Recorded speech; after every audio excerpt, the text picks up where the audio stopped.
some of them want to go out and watch it, and there's a whole contingency that just wants to stay inside and drink because they're like, who cares, it's a comet. Last minute book report. I am Blake Crouch, the author of Dark Matter. I'll be doing a last-minute book report on War and Peace by Leo Tolstoy.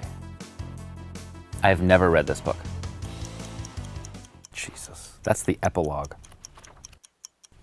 It's like as long as my book. It's like a lot of like big chunks of dialogue. It's kind of demoralizing how many chapters there are. Like, is this just gonna be me shitting on War and Peace for the whole thing? Did they have grenades back in the early 1800s?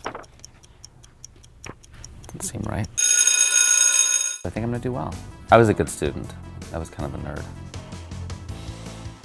I think it's a lot about conflict, but it's also about the absence of conflict. There's the Gorbachevs, the Trzynskis, the Krushinskis, and there's the Tolstoys. The author actually puts his own family into the story. They go on wolf hunts a lot. When you go on a wolf hunt, you have to have like all of your gear. You have to have like, your guns. You have to have like the foxes that hunt the wolves. There are these wolves in Russia, and they sometimes go into these holes, and the men can't follow them down to the holes, so they need the fox. Foxes are small, and the foxes can go down in the holes and chase the wolves out. The foxes usually get eaten by the wolves.